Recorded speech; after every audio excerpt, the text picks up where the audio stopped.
Hey, let me unmute myself. Hi, can you see my screen? Yes, we can see your screen. Okay, awesome. Thanks everyone for giving me time. I want to talk about the project I've done recently that helps users to discover Jupyter extensions, JupyterLab extensions. So it's called JupyterLab Marketplace. And who is this for? Basically for three categories of people. For Jupyter users, the extension discovery is hard. So you have to go dig on PyPI with a classifier or on GitHub.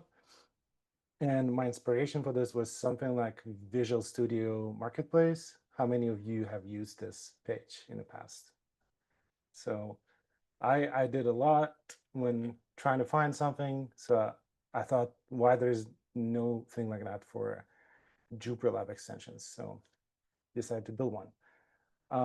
Another sort of audiences is extension developers. If you trying to build something new, you don't know what exists. Maybe you don't want to duplicate someone else's work.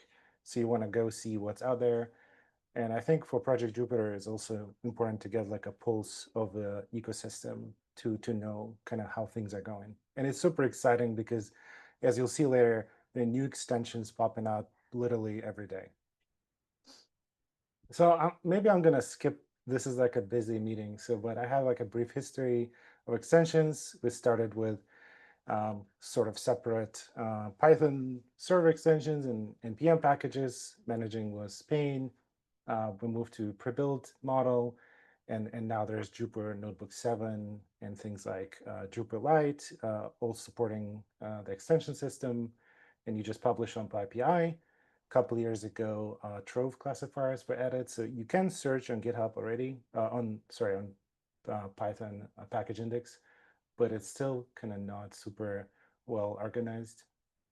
And what I wanted to do is to combine something like VS Code extension marketplace with things like PyPI stats or PEPY.tech to see kind of download numbers.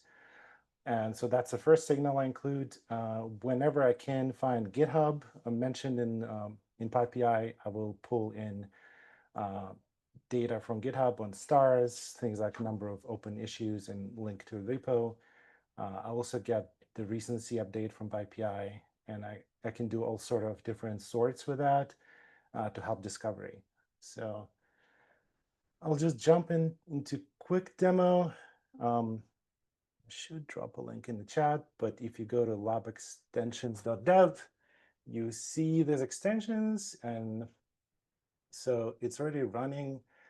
And you can see there are 821 extensions that we surface, stuff that's popular this month. So it just shows download for this month. I think JupyterLab Pigments is, I discovered it automatically being installed by JupyterLab installation. That's why it has such a large number. And I have to caveat, all these installations are not, all these downloads from PyPI are not real installations, kind of like a proxy. So should take it with a huge grain of salt, but at least relative numbers, I think, are interesting. You can see most downloaded stuff over time. So this is probably a proxy for number of JupyterLab downloads, but other stuff, people probably deliberately installed or included in their environments. So you can see it here. Most GitHub stars, gotta get this vanity metrics as well, as some of a proxy for the need and quality of extension. And this one I'm super excited about, just seeing kind of new extensions just popping out. As I said, you see there's just new ones created every day, and it's super excited to click on them and see. So you can see we would load whatever description developer provided on their PyPI page. So if you click on this, you'll see this is what we pull from, right? And you see all the downloads. So this is relatively new, so small number of downloads. You can see GitHub stars. And the last update. Okay, so I think I'm gonna jump back into my slides. I'm just gonna give you a little overview of how it's built, if you're probably curious. So this is a system architecture. Basically, I want to complete the cycle from people installing extensions to kind of people discovering more extensions, using that data to help people discover more extensions and get back and install more extensions. So basically what we do on Python package index, they publish information how to pull the data. There's a project line hole using Cloud Function that pulls basically a raw log of all installs from PyPI and puts it in a Google BigQuery table, which is a public table, which is great. So you can use it. The downside, you have to pay for running queries on that, and it's quite a large table, which is now over, if you wanted to run a query, it's going to be over 2 terabytes of Google query, like bytes processed. But what I did, the pipeline I did, is I have a scheduled query in BigQuery, which will aggregate based on a package and that date.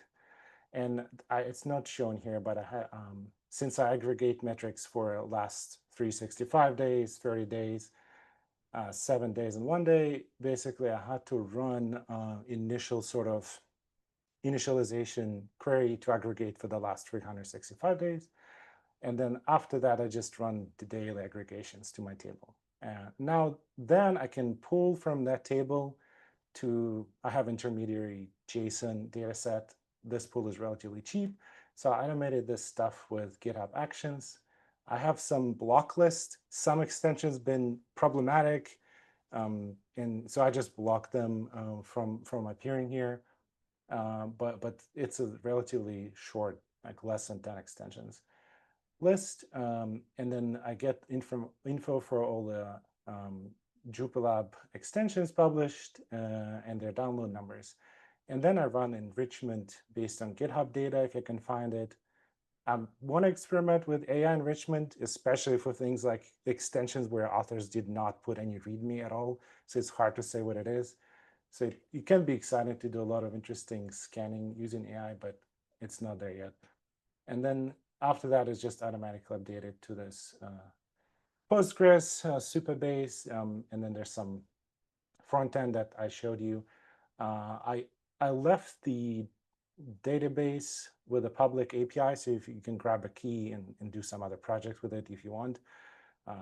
Would be exciting to see like a data science project to see what's out there in ecosystem, like a state of JupyterLab. I'm gonna jump quickly in interest of time, like other work I'm doing. So AI enrichment, think it'd be useful to try to get some summaries. It's not there yet. I'm kind of battling with those models to give me useful stuff. But my basic idea was to pull Python wheels and try to analyze what's in them to kind of see what the functionality of extension is. This I'm just going to jump very quickly. Might be useful to do security scans to reassure folks when they download stuff. This is what I actually started with. The idea is when you click on VS Code Marketplace, click install, your VS Code opens if you have it, and then you can click install. So it would be cool to do something like that with JupyterLab to include like a deep link functionality in the package manager, extension manager. So when link comes, you can open that page and that way I can route people to that. Another question brought up by Mikhail Krasovsky on community forum is kind of figuring out Notebook 7 compatibility. I take a look at that. I think maybe I'm missing something, but it's really hard to figure out if extension supports Notebook 7. I tried to install a theme last night, and in Notebook 7, it kind of broke the UI. So it's like, oh, maybe interesting problem to solve. Running costs, and yeah. I'm now open to your questions.